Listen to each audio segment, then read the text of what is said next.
హల్లెలూయా. ప్రభువు రక్షకుడైన యేసుక్రీస్తు నామములో మీ అందరికీ శుభవందనాలు తెలియజేస్తూ స్వాగతిస్తున్నాను. హల్లెలూయా, హల్లెలూయా. భగవాని చేతి నుండి వారిని రక్షించెను అని భక్తుడైన దావీదు అంటున్నాడు. ఏమంటున్నాడు? చెప్పండి. భగవాని చేతిలో నుండి నన్ను వారిని వీళ్ళని రక్షించెను దేవుడు అని అంటున్నాడు. భగవాను ఎవరండి?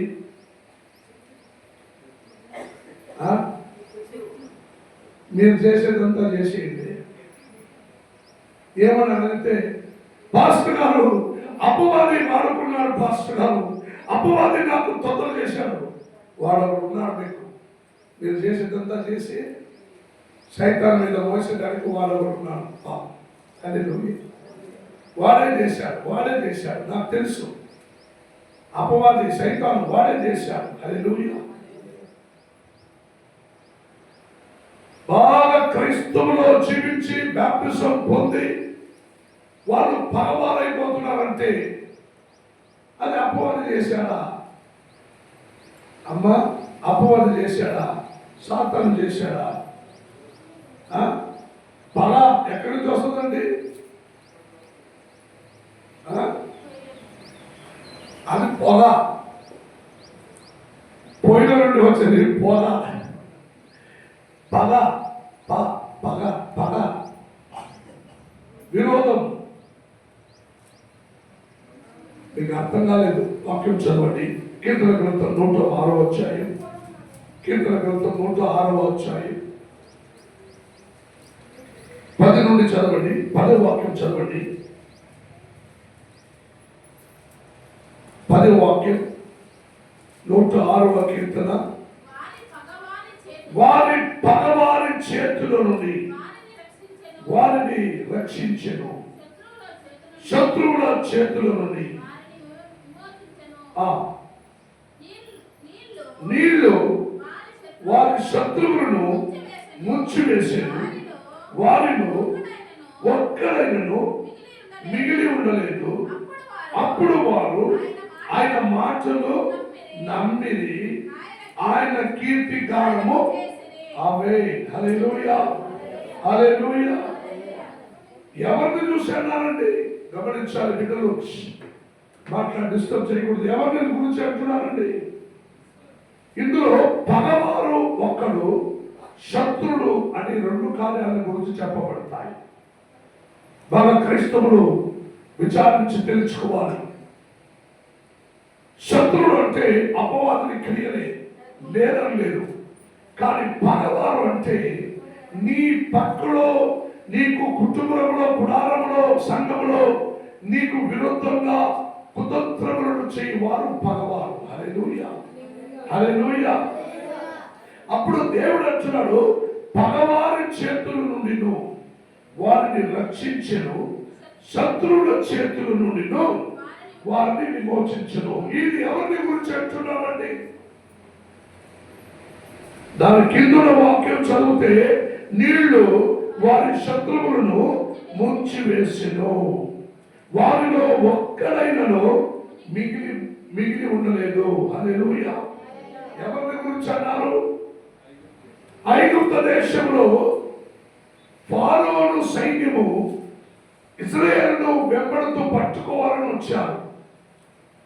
వారిని వదలకుండా 400 సంవత్సరాలు వారిని తన దాసత్వములో పెట్టుకొని వారిని కొట్టి హింసించి తన పని చేతులు చేపించుకున్నారు. ఆ పని చేపించుకున్న కార్యాలన్నింటిలో వారు మొదలుపెట్టారు, దేవా, నా ప్రభువా, ఈ ఘోరం ఎప్పుడు మాకు తప్పింది, ఈ శిక్ష ఎప్పుడు మాకు తప్పింది ప్రభువా, ఈ శత్రుడు నన్ను ఇలా హింసిస్తున్నారు, ఈ పగవారు నన్ను హింసిస్తున్నారు, నాకు ఇవన్నీ ఎప్పుడు తప్పిపోతాయో అని వాళ్ళు ఏం చేశారు? మొదలుపెట్టారు దేవుడి ఎందుకు. అప్పుడు దేవుడు ఏం చేశాడు? మోసేని ఆదుకున్నాడు. ఒరే మోసే రా, ఫారో దగ్గరికి వెళ్ళు, వాడి దగ్గర పోయి చెప్పు, వీళ్ళందరూ నా ప్రజలు, నా దేవుణ్ణి ఆరాధించడానికి వీళ్ళందరినీ వదిలిపెట్టమని బయటకు చెప్పాలన్నాడు. వాడు పోయిండు, ఫారో ఎదురుగా నిలిచిండు. వాడు ఫారో దగ్గర చెప్పిండు, ఫారోనా వీళ్ళందరూ దేవుడు నా ప్రజలు అంటున్నారు, నా దేవుడిని ఆరాధించడానికి వీళ్ళందరూ వదిలిపెట్టు. దేవుడా? ఎవరా దేవుడు? నీకు రోజు అన్నం పెట్టేవాడు నేను, నీకు రోజు పని ఇచ్చేవాడు నేను. మీ తరతరాంతరానికి 4 సంవత్సరాలుగా దాసత్వంలో నా దగ్గర ఉండుకొని పని చేసుకుంటూ నా చేతిలో నుండి దెబ్బ తినుకొని, నా చేతిలో అన్నం తినుకొని, అటైతే నిన్ను కొట్టువాడు నేనే, నిన్ను తిట్టువాడు నేనే, నిన్ను హింసించేవాడు నేనే, నీకు పగవాడు నేనే, నీకు శత్రుడు నేనే. హల్లెలూయా. నీకు దేవుడు కూడా నేనే, దేవుడు ఎవరు లేరు నీకు అన్నాడు. హల్లెలూయా. అటువంటి వారిని అనేక సూచన క్రియలు చేశాడు దేవుడు. హల్లెలూయా. ఏం చేశాడండి? సూచన క్రియలు చేశాడు. సూచన క్రియలు చేయడం వల్ల ఆయన బోర్డెక్క నుంచి బోర్డెని వదిలిపెట్టాడు. చివరిగా వారి కుటుంబంలో జరిగిన కథలు ఏమిటండి? ఫారో వంశంలో జరిగినది ఏమిటండి? ఏం జరిగింది చివరిగా? ఏమిటండి? ఐగుప్త దేశంలో ఎన్ని ఇళ్ళు ఉన్నాయో అన్ని ఇంటిలో ఒక్క సావు. అన్ని ఇంటిలో ఒక్క ఇల్లు తప్పకుండా ప్రతి ఇంట్లో ఒకే రోజు అందరూ ఇంట్లో ఒక సావు. హల్లెలూయా. ఏం జరిగిందండి? అది ఎవరిని బాగా వాళ్ళు వంశం మీద చేయబెట్టారు. ఎవరెవరి ఇంట్లో పసిబిడ్డలు వంశవృద్ధి పొందడానికి పుట్టి ఉన్నారో వాళ్ళ మీద చేయబెట్టారు దేవుడు. వాళ్ళ వంశంలో ఉన్న వారైనా పసిబిడ్డలందరినీ నరికివేయమని యేసు పుట్టినప్పుడు ఆజ్ఞయించారే.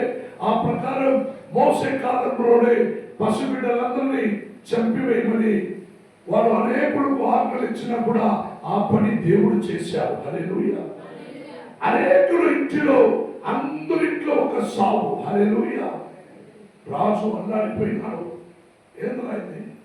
ఏమేమో జరుగుతున్నాయి నా రాజ్యంలో. ఒకవేళ వాడు చెప్పే నిజమై ఉండొచ్చునా? ఏమండి? వాడు చెప్పే నిజమై ఉండొచ్చునా? సరే, ఒక పని చేయండి, పోండి, అందరూ వెళ్ళిపోండి. అందరూ బయలుదేరారు. మార్గం మధ్యలో సముద్రం వచ్చింది, వెళ్ళి దారి లేదు. పోయినారు, కానీ సూచన క్రియలతో ఏ మార్పు లేకపోయినాయి. చచ్చిపోయిన సచ్చినోళ్ళే మళ్ళీ బతకన. వాళ్ళు బతుకుతారో ఏమో అని చెప్పి వీళ్ళు విడిచిపెడితే అని ఎదురు చూశారు. వాళ్ళు ఎవరు బతకరు. సచ్చింది. అందరూ బయలుదేరి వాళ్ళు వెళ్ళగా మార్గం మధ్యలో సముద్రం అడ్డబడింది. సముద్రం దాటి మళ్ళీ పోలేకపోయినారు. తిరిగి చూస్తే ఫారో సైన్యంలో వారిని పట్టుకోవాలని మరలా బయలుదేరి వస్తున్నారు. సైన్యము రథముతో భయంకరంగా వస్తుంది వారిని పట్టుకోవాలని. ఈసారి పట్టుకోపోతే మమ్మల్ని రాజులు చంపేస్తారు, ఖచ్చితంగా కొట్టి చంపేస్తారు. మోసే ఏదైనా చేసే పని, చచ్చిపోయితే మట్టిలో పూడ్చడానికి, సమాధి చేయడానికి, శవ సంస్కారం చేసేదానికి ఐగుప్తు దేశంలో స్థలము లేక ఇక్కడికి తీసుకొచ్చావా? బాగా విశాలంగా ఉంది, అందరూ పూడ్చి వెళ్ళిపోతామని మోసే దేవుడితో ప్రార్థించగా దేవుడు సముద్రమును 2 భాగంగా చేశాడు. హల్లెలూయా. సముద్రంలో 2 భాగంగా చేశాడు. ఇలా 2 గోడ మాదిరిగా సముద్రము నీళ్లు అలా నిలబడినది. హల్లెలూయా. మధ్యలో మార్గము సిద్ధమైనది. హల్లెలూయా. అందరూ మార్గములో సముద్రమును దాటి బయటికి వెళ్ళిపోయారు. హల్లెలూయా. హల్లెలూయా. అప్పుడు సముద్రము దాటి వెళ్ళిపోయినాక వారిని పట్టుకోవాలని వెంబడి వచ్చిన సైన్యమంతా ఆ సముద్రములో వారిని పట్టుకోవట్టుకు సముద్రంలో దిగారు. హల్లెలూయా. వారందరూ సముద్రము దాటి బయటికి వచ్చినాక మోసేని తిరిగి చూశారు. వారందరూ సముద్రములో పట్టుకోవటకు వచ్చి చూడగా తన చేతిలో ఉన్న కర్రతో దేవుడికి స్తోత్రం చేసి సముద్రమును మరలా కొట్టారు. హల్లెలూయా. సముద్రము నీళ్లు వాళ్ళందరినీ ముంచి వేసినది. హల్లెలూయా. ఒక్కడు కూడా మిగలలేదు అని వాక్యం చెబుతున్నది.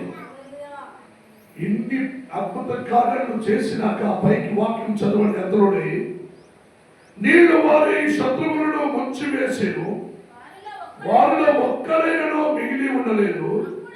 అప్పుడు వారు ఆయన మాటలు నమ్మిరి, ఆయన కీర్తి గానము చేసిరి. ఆయనను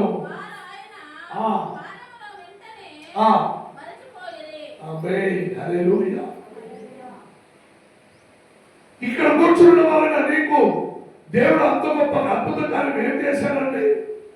సముద్రం రెండు భాగం చేసి నడిపించాడా? చెప్పండి, మీకు ఏ అద్భుతం చేశాడండి దేవుడు?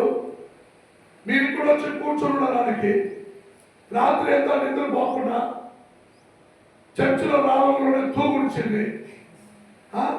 మీకు ఏం అద్భుతం చేశాడు దేవుడు? అయినా నువ్వు నమ్మలా, అయినా నువ్వు ప్రభుని విశ్వాసించరా, అయినా వారం అయితే ఆదివారం చర్చిపోవాలని ఈ రోజు నువ్వు రాలా, అయినా ఈ రోజు వచ్చి శ్రద్ధగా ఆరాధించి వాక్యం వినడానికి శుభ్రంగా కూర్చోకుండా,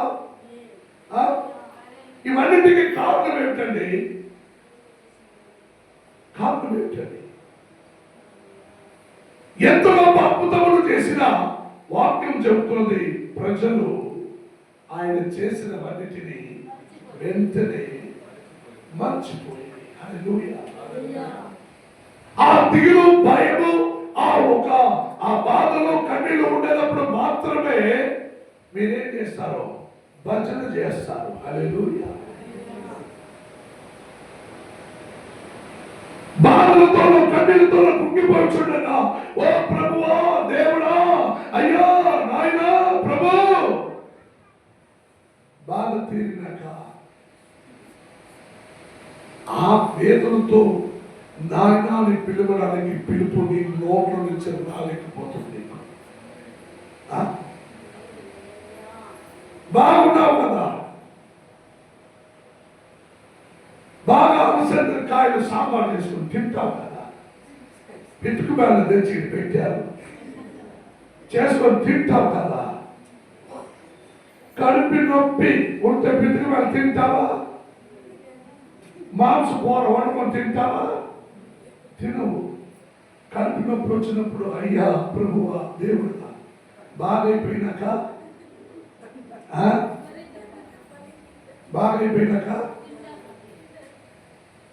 నోరు ఒక మాదిరిగా ఉంది, ఏమైనా చెయ్యి చేసుకొని బాగా తిను, పడుకో. ఇది మనిషి స్వభావం. అందుకే బుక్లో లూకా సువార్త 19వ అధ్యాయంలో ఒక గిత్తటి మనిషి ఉన్నాడు. ఎవరండి? వాడి పేరు ఏమిటండి? ఇక్కడ ఎవరైనా గిత్తవలు ఉంటే అపార్థం చేసుకోకండి. ఇది ధర్మశాస్త్రంలో జక్కాయ అని గిత్తోడు, పొట్టి వాడని పేరుంది. రైట్. లూకా సువార్త 19వ అధ్యాయంలో మొదటి వాక్యం చదవండి. గమనించండి, పాత నిబంధనలో మీరు చూడుచున్నగా అంత గొప్ప అద్భుతములు చేసిన వెంటనే వారు మర్చిపోయి అని ఉంది. ఈ బిడ్డలు కరెక్ట్ గా కూర్చొని ఉండండి. 10 సార్లు బయటికి లోపల తిరుగుతున్నారమ్మా. చదవండిమా. ఆయన సంచరించుచు ఎరిగో దాని గుండా పోవుచుండెను. ఇదిగో సుంకపు గుత్తదారుడును ధనవంతుడునైన జక్కయ్య అను పేరు గల ఒక్కడు యేసు ఎవరో అని చూడగోరెను, కానీ పొట్టివారులైనందున జనులు గుంపుకూడి ఉండుట వలన చూడలేకపోయాను. హల్లెలూయా. నీ క్రైస్తవ జీవితంలో ఇప్పుడు నువ్వు తెలుసుకో, నువ్వు పొట్టివాడై ఉన్నావా? యేసు చూడాలంటే నువ్వు ఎత్తోడుగా ఉండాలన్నా? పొట్టువాడైతే నువ్వు చూడలేవా? నువ్వు నల్లగా ఉంటే ప్రభువును చూడలేవా? నువ్వు తెల్లగా ఉంటే మాత్రం చూస్తావా? సొమ్ములుండే వారు మాత్రం చూస్తారా? గతి లేని వాడు చూడరా? వాక్యము చదువుతుంది, ఎంతో గొప్ప అద్భుతములు చేసినా వారు వెంటనే మర్చిపోయారు. మనుషుల స్వభావం అంతే, మనుషుల స్వభావం అంతే. ఈ జక్కయ్య అంటున్నాడు, ఎరికో పట్టణములో ప్రవేశించి పోవచుండగా యేసు తన శిష్యులతోనూ ప్రజలతోనూ ఆ మార్గం మధ్యలో ప్రవేశించి ఆయన సంచరించుండగా ఆ ఎరికో పట్టణములో ఆయన ప్రవేశించారు. ఆ ఎరికో పట్టణంలో గిత్తు పొట్టోడుగా ఉన్నవాడైన ఒక్కడు ఏం చేసేవాడు? సుంకరి వసూలు చేసేవాడు. హల్లెలూయా. ఏం చేసేవాడండి? ఇంగ్లీష్ లో ఏమంటారు? Is the tax collector. హల్లెలూయా. సుంకరి వసూలు చేసేవాడు. అంత వసూలు చేసుకుపోయి రాజుకి ఇచ్చేది. వ్యాపారం చేసేవాళ్ళ దగ్గర, ఇతర ఈరోజు వ్యాపారం చేసినావా, రాజు కట్టాల్సిన సుంకము కట్టు. రోజు రాజు రూపాయలు తీసుకున్నారంటే 4 రూపాయలు తీసుకోవటం, 3 రూపాయలు వీడు పెట్టుకుంటాడు, రూపాయలు రాజుకి ఇస్తాడు. ఎంత గొప్ప అధికారి! సుంకరి వసూలు చేసేవాడు పొట్టివాడై ఉంది. వాడు ఎంత తెలివిగా జ్ఞానముగా ఆ సుంకరి వసూలు చేసే పని ఆ రాజు దగ్గర నుంచి తీసుకున్నాడు. చూడండి. హల్లెలూయా. రాజు పొట్టివాడుగా ఉన్నాడని చూడలేదు, వాళ్ళలో ఉన్న తెలివిని చూసి నువ్వు సుంకపు వసూలు చేయాలని ఇచ్చాడు. హల్లెలూయా. అయినా ఇక్కడ సుంకపు వసూలు చేసేవాడు అయిన వాడిని యేసు ప్రవేశించుచుండగా చూడాలని కోరుకున్నాడు. ఏమని కోరుకున్నారు? మీరు కోరుకున్నారు ఎప్పుడైనా? మీరు ఎప్పుడైనా యేసయ్యని చూడాలని కోరుకున్నారా? మీలో విశ్వాసం లేదు. నేను యేసయ్యని చూడలేదు. ఆయన ఎక్కడ కనిపిస్తాడు? ఈ పాపిష్టుడైన ఈ కళ్ళుకు నా ప్రభు కనపడతాడు. నీ పాపముతోనే ఉన్నావని నువ్వు అనుకొని ఉంటే నువ్వు పాపివే. జక్కయ్య యేసుని చూడాలని కోరుకున్నాడు. హల్లెలూయా. కానీ గిత్తబడగా ఉన్నాడు. ఎక్కెక్కి చూశాడు. యేసుని చూసలేకపోయినాడు. హల్లెలూయా. ఎగిరి చూశాడంటే చూడలేకపోయినాడు. తట్టుకోరా, దున్నపోతలేకుండా తట్టుకోరాడు. యేసుని చూడాలి, తట్టుకోరా. ఎవరు చూపినా గిత్తోడు ఆలోచన చేశాడు. వెంటనే ఇట్టే కదా వస్తాడు, ఇట్టే కదా పరిగెత్తుపోయినాడు. ఏం చేశాడు? చెప్పాలి మీరు. పరిగెత్తుకుని పోయినాడు. పోయిందే అక్కడ ఒక మాను కనపడింది. మాను మీద ఎక్కి హాయిగా కూర్చున్నాడు. ప్రభు ఇట్టే కదా పోతాను చూద్దామని. హల్లెలూయా. నువ్వు గిత్తోడు పోయితే మానెక్కాలి. మానెక్కినోడు కిందకి దిగినంత సామాన్యత. హల్లెలూయా. ఎక్కిన ప్రకారం దిగితేనే వాళ్ళకి ప్రాణం. ఎక్కిన ప్రకారం దిగకుండా రాంగ్ రూట్ లో దిగారనుకో వాళ్ళకి పోయింది ప్రాణం. హల్లెలూయా. గిత్తోడు యేసుని చూడాలని కోరుకున్నాడు, ఆశించాడు. యేసుని గురించి మొదలు విన్నాను.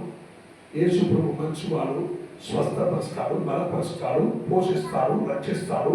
ఆయన దేవ కుమారుడు, పరలోకానికి వారసుడు అని అర్థం తెలుసుకున్నాడు. ఎవరు చూడాలని కోరుకుంటూ మానెక్కి పొట్టోడు కూర్చున్నాడు. యేసు మార్గంలో వచ్చుచుండగా తోడెదురో ఉన్నారు. వాళ్ళందరూ మొదలుపెట్టాడు యేసు. ఈ గిత్తోడు ఎక్కి తొంగి చూసి తల్లి చూసింటాడు ఏమో యేసు. హల్లెలూయా. ఎవరన్నా నిలుచుకుని ఉంటే కాలు సందులు చూసేది, పైకి ఎక్కి చూసేదని చేసి ఉంటారు. మానవ దగ్గర కూర్చోంలోనే దగ్గరికి వచ్చినప్పుడు యేసయ్యని ఆయన చూస్తా ఉండగా యేసయ్య ఆయన దృష్టించి చూసి, నువ్వు నన్ను చూడాలని మా దగ్గర కూర్చొని వేదరా గిత్తోడా దిగిరారా, నేను ఇంట్లో ఈరోజు ఉండాలి. హల్లెలూయా. యేసు ప్రభుకి తోడని చెప్పలేదు, నేను చెప్తున్నాను. హల్లెలూయా. పొట్టివాడిని వాక్యం ఉంది కాబట్టి నువ్వు దిగిరా జక్కయ్య దిగిరా, ఈరోజు నేను ఇంట్లో ఉండాలి. అక్కడ యేసయ్య అడిగిందా జక్కయ్యని, జక్కయ్య నేను ఈరోజు మీ ఇంటికి వచ్చేనా అడిగిందా? ఏమన్నాడండి? అధికారపూర్వకంగా మాట్లాడిండు. జక్కయ్య త్వరగా దిగిరా, నేను ఇంట్లో ఈరోజు ఉండాలని కోరుకుంటున్నాను. వెంటనే మాను దిగి యేసయ్య దగ్గరకు వచ్చాడు. హల్లెలూయా. అప్పుడు తన దగ్గరలో ఉన్న వాళ్ళందరూ ఏమన్నారండి? ఇవన్నీ కథ మీరు బాగా మైండ్లో ఫీడ్ చేసుకోవాలి, చదవకూడదు. ఏమన్నారండి? తోడున్న వాళ్ళందరూ ఏమన్నారు? ఈయన పాపిష్టుడు, దుర్మార్గుడు, యాదవ, రూపాయలకు 4 రూపాయలు వసూలు చేసేవాడు, సుంకరివిడు, వీడి వల్ల రోజు నాకు ఇబ్బంది, మార్కెట్లో నన్ను వ్యాపారం చేయడు, నాకు తొందర చేస్తాడు, ఎంత ఘోర పాపి వీడు. ఇంతమంది మేము కదా మా ఇంటికి రాకూడదు, యేసయ్య యేసయ్య మా ఇంటికి రాకూడదు. పాపిష్టుడు, దుర్మార్గుడు, యాదవ, గిత్తోడు, దుర్మార్గుడు, వాడింటికి మాత్రం అంటున్నాడు. ఏంది ఈ మాట? గిత్తోడు చెవుడు పడింది. హల్లెలూయా. ఏం పడిందండి? గిత్తోడు చెవుడు పడింది. వాడు వెంటనే యేసయ్య దగ్గర అంటాడు, నేను అందరి దగ్గర వసూలు చేసినందువల్ల రూపాయలు 4 రూపాయలు తీసిందేమో నిజమే, అందుకని వీళ్ళందరూ నన్ను తిరుగుతున్నారు. అంటే వీళ్ళందరూ ఇప్పుడు నాకెవరు? ఎవరండి ఇప్పుడు వీళ్ళు? వాళ్ళే పగవారు. హల్లెలూయా. యేసయ్య తోడున్న వాళ్ళే పగవారు. వాళ్ళే పగవారు అంటే వాళ్ళే పగవారు. క్రైస్తుని బైబిల్ ఎత్తుకోపోయే వాళ్ళే నీకు పగవారుగా మారుతారు. చర్చిలో బాప్టిజం పొందిన వాళ్ళే నీకు పగవారుగా మారుతారు. విశ్వాసంలో ఉన్న వాళ్ళే నీకు పగవారుగా ఉంటారు. యేసయ్యతో నడిచి వచ్చిన వాళ్ళు పగవారు మాదిరిగా, వీడు మంచోడు కాదు, వీడు సరైనడు కాదు, వీడు దుష్టుడు, దుర్మార్గుడు, వీడు పాపిష్టుడు అని అన్నారు. వాడికి తెలిసిపోయింది. రూపాయలు 4 రూపాయలు వసూలు చేస్తే ఎవరు ఊరుకుంటారు? ఎవరు ఊరుకుంటారు? వెంటనే యేసయ్యతో ఒక మాట అన్నాడు. ఏమన్నాడండి? ఏమన్నాడు? ప్రభువా, ప్రభువా. యేసయ్య చెప్పిండా? ఒరే జక్కయ్య, యాదవ చేసిందే నీ ఆస్తులు సగం అమ్మేసి ఇచ్చేయని యేసయ్య అన్నాడా? యేసయ్య చెప్పిండా? లేదు. వాడు యేసయ్య మోకరించి వాళ్ళ కోసం వాడు తల మీద చేయబెట్టి ప్రార్థన చేశాడా? గిత్తోడికి ప్రార్థన చేశాడా? చేయలా. గిత్తోడి దగ్గర ఏదో చేసింది, రే వాళ్ళందరూ తిరుగుతున్నా ఇచ్చేరా వాళ్ళ సొమ్మును అని చెప్పిండా? ఏమి చెప్పరా? వాడు చెప్తున్న మాటలు వాడు చెవుడు విన్నాడు. ఈ యేసు ఏంది ఈ దుర్మార్గుడింటి పోతున్నాను అంటున్నాడైతే. అటైతే నేను దుర్మార్గుడిని, రూపాయలకు 4 రూపాయలు వసూలు చేసి అందరికీ మోసం చేసి దేవుడు నిజమే, అందుకే వీళ్ళు మాట్లాడుతున్నాను. వీళ్ళందరూ నా పగవారు. హల్లెలూయా. వారి దృష్టికి నేను పగవారు, కానీ ఈ రోజు నుండి వీళ్ళందరూ నాకు పగవారు అనుకున్నాను. వెంటనే ప్రభువా, చదవండి, ప్రభువా, ప్రభువా నా ఆస్తిలో సగము ఏమిచ్చుచున్నాను. ఫస్ట్ ఏమన్నాడు? ప్రభువా నా ఆస్తిలో సగము బీద వాళ్ళకి నేను ఇచ్చేస్తాను స్వామి. మరి రెండో మాట ఏమన్నాడు? నేను ఎవరి యొద్దనైనా అన్యాయముగా, వారు చేసింది అన్యాయమే కదా అని తీసింది. నేనేమన్నా ప్రార్థన చేసేవాళ్ళు కొందరు క్రైస్తవులు ప్రార్థన చేస్తారు. ఎట్లా తెలిసిన? ప్రభువా నేను తెలుసో తెలియక చేసిన పాపములను క్షమించు. హల్లెలూయా. చేసేదంతా తెలిసే చేసేది, చేసేదంతా తెలిసే చేస్తారండి. చేసేదంతా తెలిసే చేస్తారు. అది చేసినప్పుడు సేవకుడు గుర్తుకు రాదు, సంఘం గుర్తుకు రాదు, బల్లారతుల గుర్తుకు రాదు, దేవుడి రాజ్యం గుర్తుకు రాదు, యేసు ప్రభు గుర్తుకు రాదు, పరిశుద్ధాత్మ గుర్తుకు రాదు, పరలోకం గుర్తుకు రాదు. ఏది దేవుడి ధర్మశాస్త్రం, బైబిల్, వాక్యం, వాగ్దానం, ఆరాధన, స్తుతి గుర్తుకు రాదు. ప్రార్థన మాత్రం, ప్రభువా నేను తెలుసో తెలియక నేను తప్పు చేసినాను స్వామి. నీ ఎదర జీవితం తెలిసే కదా చేశావు అని అన్నాడు. క్రితం ఏమంటున్నాడంటే, ప్రభు నేను ఎవరి దగ్గరనైనా అన్యాయంగా నేను వసూలు చేసింటే చేశావు కదరా, అందుకే కదా నిన్ను దుర్మార్గుడు, దుష్టుడు, పాపిని అంటున్నారు. అలా అన్ని చూడగా నీకు ఏమైపోయినారు? వారు పగవారు అయిపోయారు. హల్లెలూయా.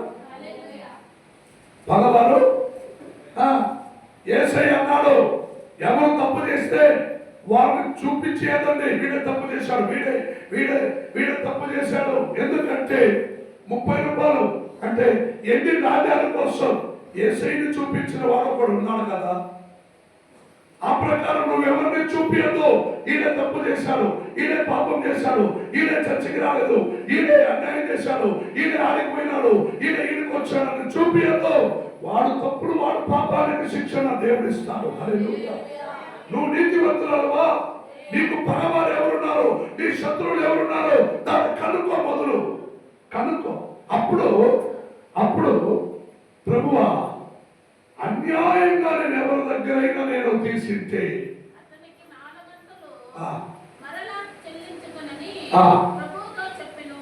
4 అంతలుగా తిరిగిస్తాను స్వామి.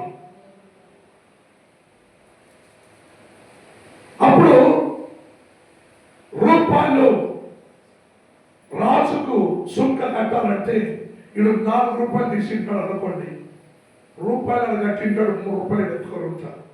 3 రూపాయలు ఇది తీసుకున్నాడంటే 400గా తిరిగిస్తున్నాడంటే ఎంత ఇచ్చింటాడండి? 12 రూపాయలు తిరిగిచ్చింటాడు. హల్లెలూయా. ఆ కాలానికి రూపాయలు అంటే చాలా పెద్ద విలువ. 400గా తిరిగిచ్చానని అన్నారు. అప్పుడు దేవుడు ప్రభు యేసు ఆ నోరు తెరిచి ఏమంటాడని, అందుకు యేసు ఇతడును ఆమేన్ హల్లెలూయా. వాడు ఆస్తి ఇచ్చారన్నా? వాడు ఆస్తి దేవుడి కోసము ఇచ్చారన్నా? కానుకలు ఇచ్చారన్నా? దేని వల్ల అబ్రహాం కుమారుడుగా మారాడు? దేని వల్ల మారాడండి? తనలో ఉన్న దుర్మార్గతనము, దుష్టుడు, పాపినని ప్రజలు అన్నారు కదా. అటువంటి దుర్మార్గతనము, దుష్టతనములో, పాపములో నుండి మారు మనసు పొంది తన్ను తానే ప్రభుని ఎదుట అప్పగించుకుంటూ మొరబెట్టుకుని మాటలతో, ప్రభువా నేను నా ఆస్తిలో సగము పేదవారికి ఇచ్చి మిగిలి ఉన్న సగం ఆస్తిలో ఎవరికైనా అన్యాయంగా నేను తీసింటే వారికి 4 వంతులుగా తిరిగి ఇచ్చేస్తారని అన్నాడు. హల్లెలూయా. హల్లెలూయా. వారి హృదయమును దేవుడు చూశాడు. హల్లెలూయా. వారి హృదయమును దేవుడు చూశాడు. వాడు అన్యాయంగా సంపాదన చేసిన వాడైనా ఇప్పుడు అన్ని పోగొట్టుకుంటున్నాడు కదా, ఇవి చేస్తాం కదా. వారికి ఆస్తుల మీద, అంతస్తుల మీద ఆశ పోయిందంటే, వీడు మారు మనసు పొందాడంటే, వాడు మారిపోయినాడంటే, వాడు తిద్దుకున్నాడంటే, వాడు ఎవరు కుమారుడు? అబ్రహాము. ఇతడు కూడా అబ్రహాము కుమారుడు అని యేసయ్య అన్నాడు. హల్లెలూయా. నా కుమారుడు చెప్పాలా? ఎందుకంటే ఆయన మనుష్య పుత్రుడువై భూమిలో జన్మించి జీవించుచుండగా, నరవతారం ఎత్తి మనుషుల మధ్యలో ఆయన కార్యములు చేయించుండగా నా కుమారుడు చెప్పాలా? ఇతడు కూడా అబ్రహాము కుమారుడు అని దేవుడు అన్నాడు. హల్లెలూయా. అబ్రహాము కుమారుడు అని చెప్పిన వెంటనే దేవుడు ఏమన్నాడని, ఎందుకనగా నేడే ఈ ఇంటికి గమనించండి. కల్వరి శిలువలో యేసుక్రీస్తుని వేయించుండగా పక్కలో 2 దొంగలను కూడా వేశారు. హల్లెలూయా. అందులో ఒక్క దొంగడు క్రీస్తుతోనే వాడు కూడా సిలువలో ఉండిండు, కానీ వాడు క్రీస్తు కాదు. క్రీస్తుని అంగీకరించిన వాడు మాత్రమే క్రీస్తుడు. నువ్వు సిలువ ఎక్కినంత మాత్రానికి, నువ్వు సిలువ మోసుకున్న మాత్రానికి, సిలువ ఒక ఆమె వచ్చింది, అయ్యా నాకు ఒక సిలువ తెచ్చి నేను మెడలో వేసుకోవాలా, అవునమ్మా, 50 దొరికి తెచ్చిస్తానమ్మా.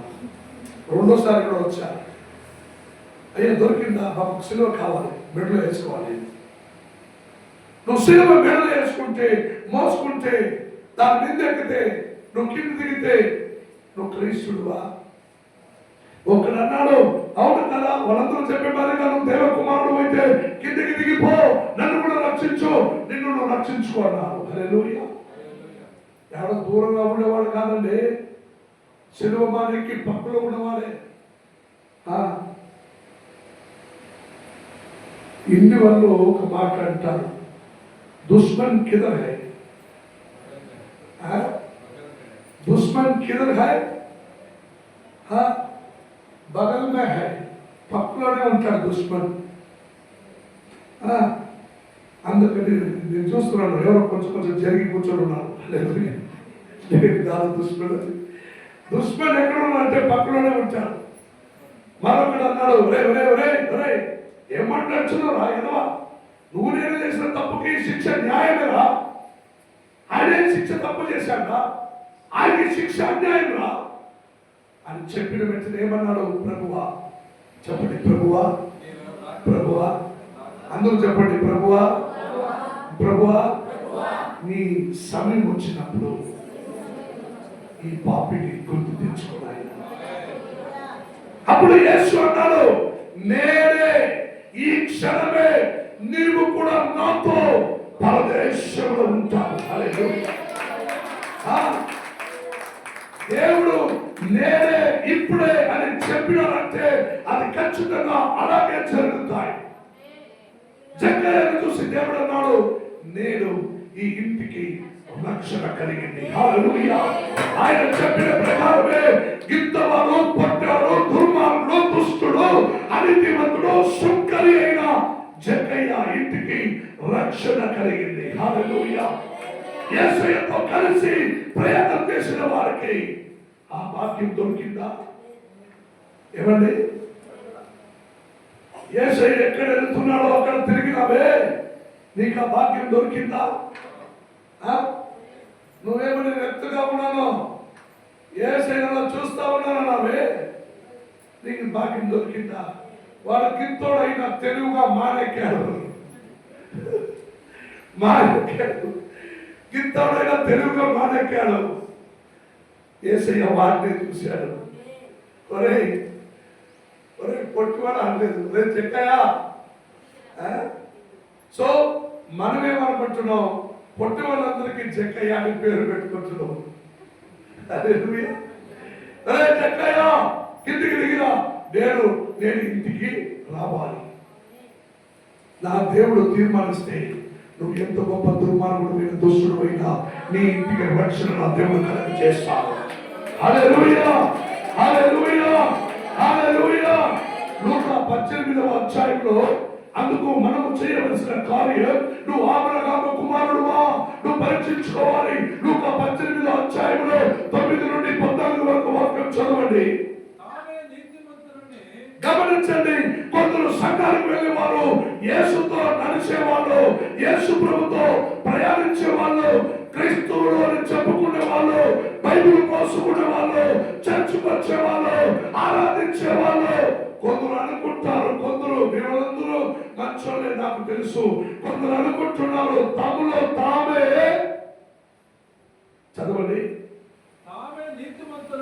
తామే నీతిమంతులు, నా మాదిరి భక్తి వాడు ఎవరు లేరు, నేను కరెక్ట్ గా చర్చికి వస్తాను, నేను కరెక్ట్ గా దశమభాగం ఇస్తాను, నేను కరెక్ట్ గా కానుకలు ఇస్తాను.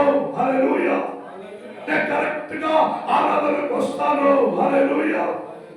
ఆరాధన చేయమంటే ఓ నీలో ఎంత గొప్ప భక్తి, 2 చేతులు ఊపి అలా కళ్ళు మూసుకుంటూ ఓ నాయన ఎగిరి ఎగిరి తుమ్ముకుంటామే. హల్లెలూయా.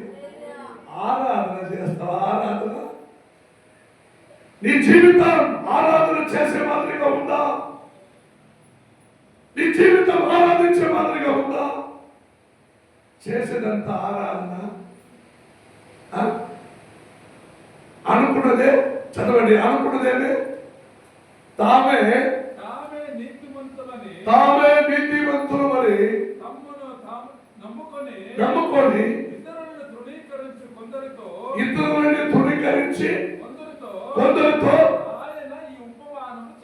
ఆమేన్, హల్లెలూయా. యేసయ్య జ్యోతులని పొద్దున్న లేస్తే సాయంత్రం దాకా పడవలో ప్రయాణం చేసినా, సముద్రంలో ప్రయాణం చేసినా, ఎక్కడికి వెళ్ళినా ఎక్కడికి వచ్చినా యేసయ్య తోడ్పాటే. నేను వస్తాను స్వామి, నేను నీతో ఉంటాను స్వామి, నేను భక్తుడు స్వామి, నన్ను వదిలిపెట్టి పోవద్దు స్వామి. అరే స్వామి, క్రైస్తవ జీవితం యేసుతోనే ఉన్నారు. క్రైస్తవ జీవితం అరే స్వామి, వాక్యం చెబుతున్నది స్వామి స్వామి అన్నవరెలా అది మాత్రం గొప్ప. హల్లెలూయా. స్వామి స్వామి అన్నవరెలా నన్ను రాజ్యకే సేవలు. యేసయ్య అన్నాడు తోడుగా వచ్చిన వారిని చూసి వాళ్ళు ఏమనుకున్నారంట, తమలో తామే నీతివంతులుగా ఎంచారు. యేసయ్య వెళుతున్నారంటే యేసయ్య పాటు నేను కూడా వెళుతామంటే, ఒక ప్రధానమంత్రి వస్తున్నారంటే ప్రధానమంత్రితో పాటు కొందరు నడుచుకొని వస్తారు. ముఖ్యమంత్రి వస్తే సిద్ధరామయ్య వస్తా ఉంటే అందరూ కెమెరాలో వీడియోలో పడాలని వాళ్ళు వచ్చి దొంగతనంగా వారి పక్కన నిలుచుకుంటారు. సిద్ధరామయ్య పక్కన ఉంటారు. హల్లెలూయా, హల్లెలూయా. యేసు ప్రభుతో పాటు నేను నడుచుకుంటూ వెళుతున్నాను, నేను చాలా గొప్పవాడు. తమలో తామే ఏమనుకున్నారండి? ఏమనుకున్నారు? గొప్పవాళ్ళు అనుకున్నారు. నేనే భక్తురాలని అనుకున్నారు. నేనే దేవుడికి కరెక్ట్ గా ఇచ్చుచున్నాను అనుకున్నారు. నేనే సంఘానికి ఒక వారం తప్పకుండా పోతున్నానని అనుకున్నారు. కానీ అక్కడ పొట్టివాడు ఒకడు నేను. మీలో గిత్తులు ఎవరు మీరే పరీక్షించుకోండి. ఇప్పుడు కాదు, చిరుకు లేచి నిలిచిన అప్పుడు ఈ వాక్యం చెబుతున్న తమలో తామే నీతిమంతులని ఎన్నుకొని ఇతరులని తృణీకరించుకోండి. హల్లెలూయా. ఇతరులని తృణీకరించుకోండి. అప్పుడు చదవండి పైకి 14 వరకు. ప్రార్థన చేయుటకు వాళ్ళ దగ్గర యేసయ్య ఏమంటున్నాడు? సమయంగా మాట్లాడుతున్నాడు. ఇప్పుడు నేను చెప్తాను ఒక సమయం, ఏదో గుర్తుకాలంటే ఏమో చెప్తాను. ఏమంటారండి? ఏమో సంపంగి నువ్వు ఏమో చెప్తారు. ఏం చెప్తారు? ఒక సమయం చెప్పండి. ఎవరైనా తాగే తినేకి గంజి ఉంటే మీసికి నూనె కావాలి. సామ్యం చెప్తారు కదా. తినేకి తిండి లేదు ఇంట్లో, మీసికి మాత్రం సంపంగి నూనె పెడుతున్నాడు. సంపంగి నూనె పెట్టి బాగా మీస తిప్పుకొని, నేను ఇప్పుడే మటన్ తిని వచ్చినాను బయటకు వస్తాను. వాళ్ళు తాగింది గెలిచి ఎదవా. హల్లెలూయా. అలా సమయం చెప్తున్నాడు యేసయ్య. ఏమని చదవండి. ప్రార్థన చేయుటకు ఇద్దరు మనుషులు ఎక్కడికి వెళ్ళింది? దేవాలయంకు వెళ్ళింది. వారిలో గమనించండి, వారిలో ఒక్కడు పరిసాయకుడు, ఇంకొకడు గమనించారా? గమనించండి. జక్కయ్యని కలవటకు మునిపే ఈ వాక్యం రాయబడిందంటే, జక్కయ్యని కలవటకు మునిపే ఈ వాక్యం రాయబడి యేసు స్వామి వార్త చెబుతున్నాడు. ఏమని? అక్కడ ఎవరెవరు? ఒక్కడు పరిసాయకుడు, ఒక్కడు సుంకరి, ఒకడు. సరేనా? ఇద్దరు ప్రార్థించడానికి ఎక్కడికి వెళ్ళి? ఇప్పుడు దేవాలయంకి వచ్చి ఒక్కడు ప్రార్థన చేస్తాడు. ఎవడు? పరిసాయకుడు ప్రార్థన చేస్తాడు. ఈ పరిసాయకుడు ఎవరు తెలిసిన? యేసు ప్రభు సూచన క్రియలు మొదటిగా యోహాను 2వ అధ్యాయంలో 11వ వాక్యంలో దేవుడు మొదటి సూచన కార్యం కానాలో పెళ్లిలో చేశాడు. హల్లెలూయా. అక్కడ ఈ కార్యాలన్నీ పోయి పరిసయ్యుల దగ్గరకు చెప్పగా పరిసయ్యులు ఏమాలోచించారు? ఏంద్రుడు జనం గొప్పగా సూచన కార్యం చేస్తున్నాడంట. అరే ఇట్లా చేసుకోకపోతే మా రామరాజు సామ్రాజ్యమో వాళ్ళు జోకులు వాళ్ళ చేతి దొరికిపోతాగా. వాడు సూచనకరం చేయని వదలకూడదులే, వాడిని పట్టుకోలేలాగైనా అని యేసుని చంపివేసేదానికి చూసిన వాడు పరిసయ్యులు. అర్థమవుతుందా? ఇట్లా అర్థమైంది. యేసుక్రీస్తుని చంపివేయడానికి ప్రయాసపడిన వారు పరిసయ్యులు. మారు మనసు పొందిన వాడు సుంకరి వారు. అందుకే సమీరూపంగా యేసయ్య అన్నాడు, ఇద్దరు దేవాలయములకు వెళ్ళింది, ఒక్కడు పరిసయ్యుడు, ఒక్కడు సుంకరి. ఇప్పుడు పరిసయ్యుడు ఎలా ప్రార్థన చేస్తాడు? ఆ ప్రార్థన నువ్వేమన్నా చేసావా? ఇప్పుడు చూడండి, చదవండి. పరిసయ్యుడు ఎలా నిలవబడినాడు? గట్టిగా నిలబడినాడు. దేవాలయంలో వచ్చి దేవా నేను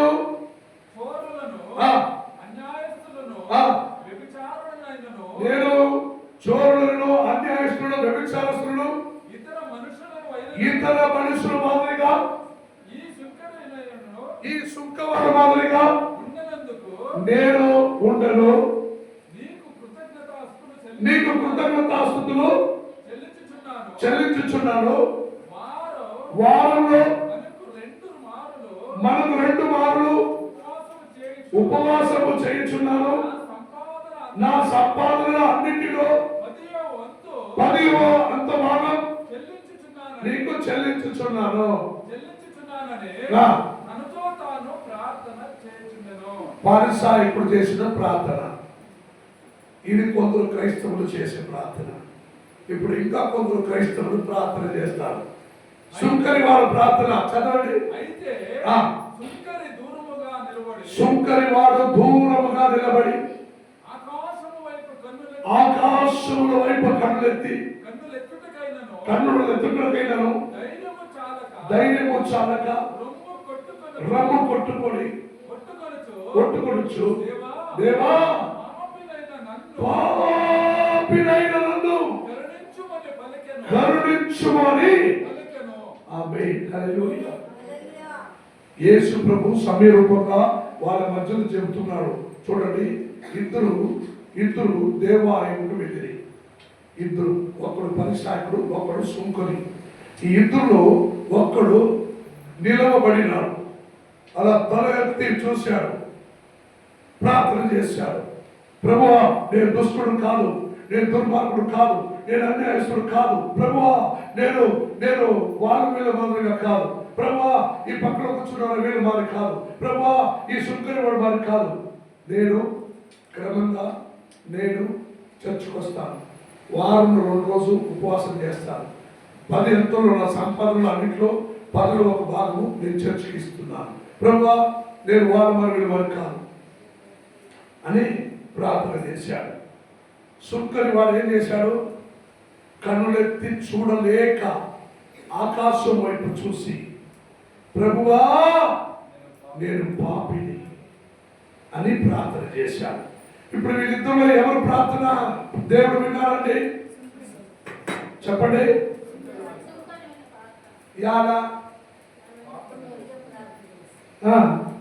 వాడి ప్రార్థన ఎలా ఉండింది? గరం మసాలా వేసి చేసిన కూరమాలి ఉంది. హల్లెలూయా. గరం మసాలా, చెక్క, లవంగా, పట్నం ఇలాకి వేసి ఇలాకి అన్ని వేసి బాగా రుబ్బి టెంకాయ అంతా వేసి బాగా చేసిన మటన్ కూర మాదిరిగా ఉండింది వాడి ప్రార్థన. నీ ప్రార్థన ఎలా ఉండింది? ఎలా ఉండిందండి? ఉప్పు లేదు, కారం లేదు, రుచి లేదు. ఆ ఉప్పు కారం లేకుండా నీ మొగుడు కనిపెట్టి తింటాడా? తింటారా?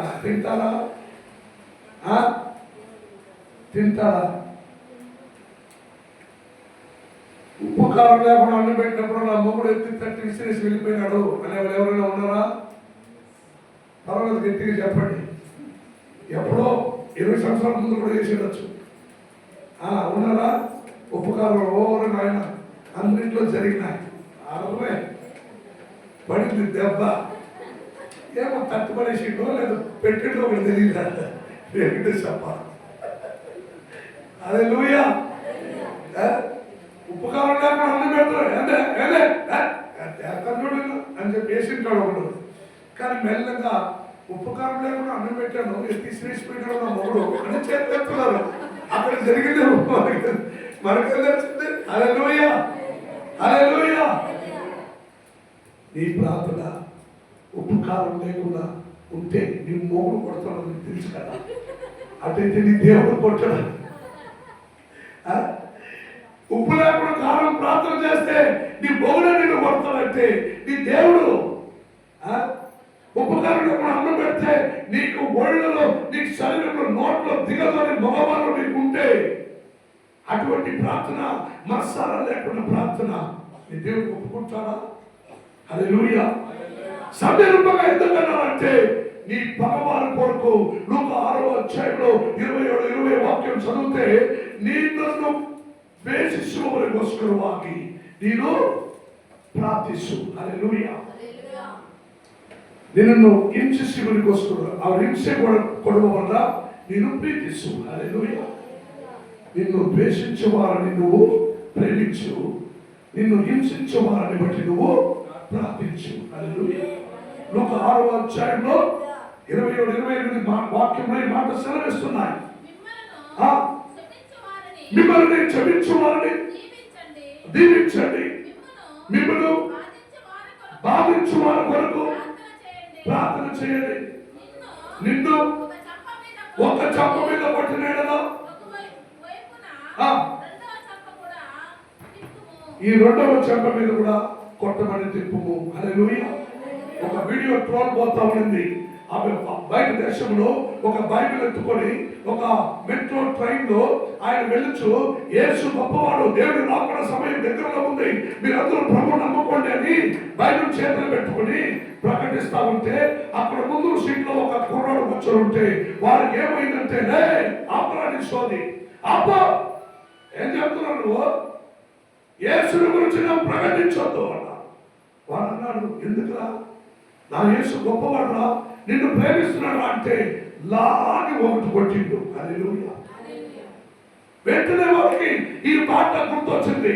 దేవుని వాక్యం చెబుతుందా, ఒక చెంప మీద కొడితే మరొక చెంపని చూపిమన్నాడా, నువ్వు ఈ చెంప మీద కొట్టావు కదా, ఇక్కడ కూడా కొట్టాలా అని ఆయన చెబుతా ఉన్నాడు. నేను చూశాను. హల్లెలూయా.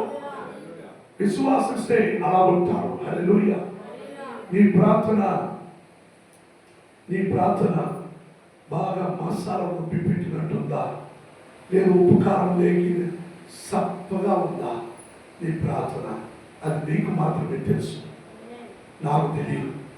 ఉప్పు కారం వేసి బాగా తింటే ఒళ్ళు ఉడికెట్టి చెవులు బాగా వస్తుంది. అదే పగవారు కూడా మారిపోతారు. నీ పగవారు దేవుడు నీ పగవారిని నీకిచ్చి, నీ శత్రువులు నీకిచ్చి నీకు మిత్రుడుగా చేయాలంటే నీ పగవారు ఎవరు ఫస్ట్ తెలుసుకో. నీ పక్కలోనే ఉంటాను, నీ తోడే ఉంటాను, నిన్ను మాటలతో దూషిస్తాను, అయినా నువ్వు నమ్మద్దు.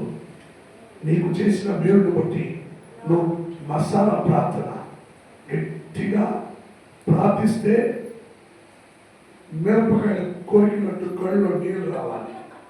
అటువంటి ప్రార్థన దేవునికి చేయండి. హల్లెలూయా. అందుకని ప్రార్థించినప్పుడు మిరపకాయ ఒకటి పక్కన పెట్టుకొని కొరికేసి ఊరికే కళ్ళు ఏడ్చుకుంటూ ఆ ప్రార్థన చేయకండి. మీ ప్రార్థన దేవుడికి ప్రియంగా కనబడాలి. హల్లెలూయా. మిరపకాయ లేక ప్రార్థన చేస్తారని వాళ్ళు లేచి నిలబడండి. దయచేసి లేచి నిలబడండి. మిరపకాయతో మసాలా పెట్టి ప్రార్థన చేస్తారని అందులో కూడా దొంగ ప్రార్థన, అందులో కూడా ఒక మిరపకాయ పెట్టుకొని ప్రార్థన చేస్తారంటే వాళ్ళు. హల్లెలూయా. దేశంలో మీ కొరకు నేను ప్రార్థిస్తాను. సమయము లేట్ అయినా